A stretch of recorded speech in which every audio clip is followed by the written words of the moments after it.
안녕하세요. 배당의 민족입니다. 오늘은 소식이 조금 늦었지만 지난 9월 24일에 발표한 코리아 밸류업 지수의 구성 종목 및 선정 기준에 대해 간단하게 살펴보는 영상을 만들어 보았습니다. 코리아 밸류업 지수는 기업 밸류업 지원 방안의 일환으로 기업 가치 상승에 우수한 기업들에 대한 시장 평가 및 투자 유도를 하기 위한 지수를 개발한 것이라고 할 수 있습니다. 시가총액, 거래대금 등 규모 요건 이외에도 수익성, 주주환원, 시장평가, 자본 효율성 등 다양한 질적 요건을 충족하는 대표 기업들로 구성이 된다는 내용이었습니다. 이러한 내용을 근거로 2024년에 들어와 기업 밸류업에 대한 기대감으로 국내 고배당 기업들의 가파른 주가 상승을 이끈 바 있습니다. 하지만 실상은 투자자들에게 실망감을 안겨주었고 밸류업 지수에 포함이 될 것으로 예상되던 기업들이 포함이 되지 않으면서 냉담한 시장 반응이 나타나는 것을 확인할 수 있습니다. 개인적으로도 이해가 가지 않고 왜 이해가 가지 않는지에 대해서도 간단하게 말씀을 드려볼까 합니다. 그럼 바로 시작해 보겠습니다.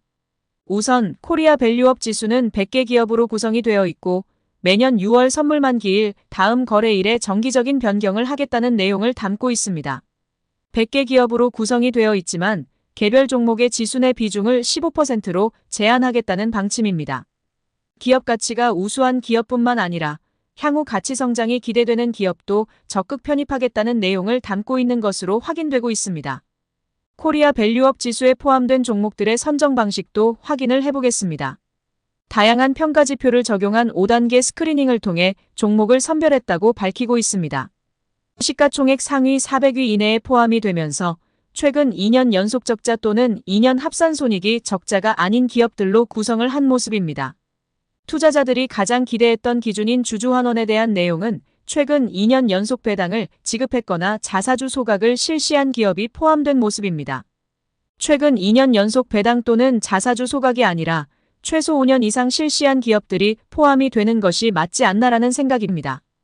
밸류업 지수가 구체적으로 발표가 되기 전에 낮은 PBR에 대한 관심이 높았는데 최근 2년 평균 PBR 기준으로 산업군별 순위비율 상위 50% 이내 또는 전체 순위비율 상위 50% 이내로 설정이 된 모습입니다. 코스피 200에 포함된 기업들의 PBR은 2배로 나타나고 있고 PER은 11.2배이지만 코리아 밸류업 지수에 포함된 기업들의 PBR은 2.6배이고 PER은 18.4배로 코스피 200 지수에 비해 조금 더 고평가를 받는 것으로 확인되고 있습니다. 자본 효율성 측면에서는 최근 2년 평균 ROE를 기준으로 하였는데 밸류업 지수에 포함된 기업들의 평균 ROE는 15.6으로 준수한 비율을 보이고 있다고 생각됩니다. 다음은 밸류업 지수에 포함된 구성 종목에 대한 내용을 확인해 보겠습니다. 100개 기업 가운데 정보기술, 산업재 섹터가 높은 비중을 차지하고 있고 코스닥 시장보다는 유가증권 시장의 기업이 많이 포함된 모습입니다. 구성 종목의 시장 분포를 보면 유가증권에서 67개 기업이 포함되어 있고 코스닥 시장에서 33개의 기업이 포함되어 있지만 전체 시가총액 비중을 보면 유가증권에서 95%의 비중을 차지하고 있어서 개인적으로 성장성보다는 안정성에 무게가 실려 있다고 생각되는 모습입니다. 밸류업 지수 및 시장 대표 지수의 기간별 수익률 비교도 보이지만 과거부터 국내 증시는 박스권을 형성하고 있었기 때문에 비교하는 것은 불필요하다 생각되고 앞으로 밸류업 지수로 인해 박스권을 형성하던 국내 증시를 탈피할 수 있을지에 포커스를 맞추고 지켜보는 것이 맞다고 생각됩니다. 코리아 밸류업 지수에 대한 내용은 한국거래소 홈페이지에서 확인을 하실 수 있으니 개인적인 생각을 말씀드려볼까 합니다. 지금 화면에 나오고 있는 자료는 코리아 밸류업 지수를 구성하고 있는 종목 중 상위 10개 기업의 과거 자료입니다.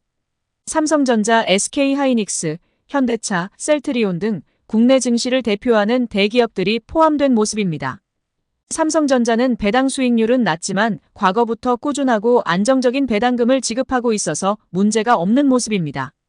SK하이닉스의 경우 배당 변동성도 심한 모습이고 삼성전자와 같이 수익 구조가 다각화된 것이 아니라 반도체에 집중이 되어 있다 보니 안정적인 모습을 보여줄 수 있을지에 대한 의문이 드는 모습입니다.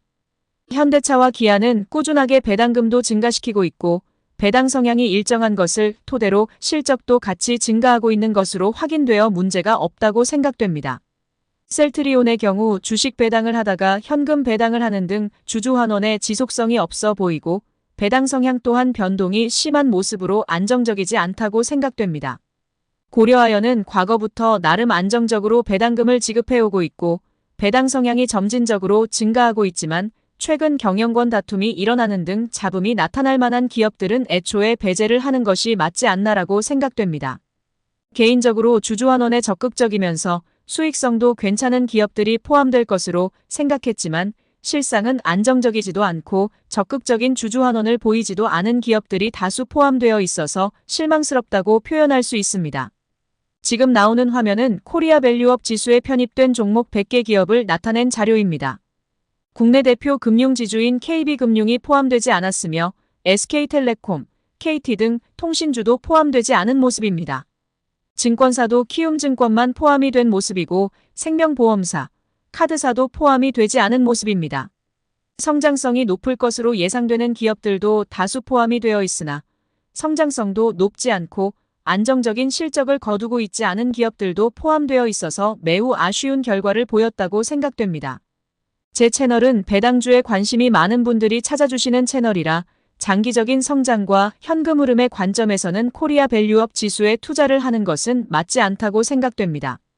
차라리 국내 고배당주로 포함되어 있는 배당 ETF에 투자를 하는 것이 맞다고 생각되고 성장성까지 같이 가져가고 싶으시다면 S&P 500이나 나스닥 100 ETF도 같이 가져가시는 게 좋다고 생각됩니다.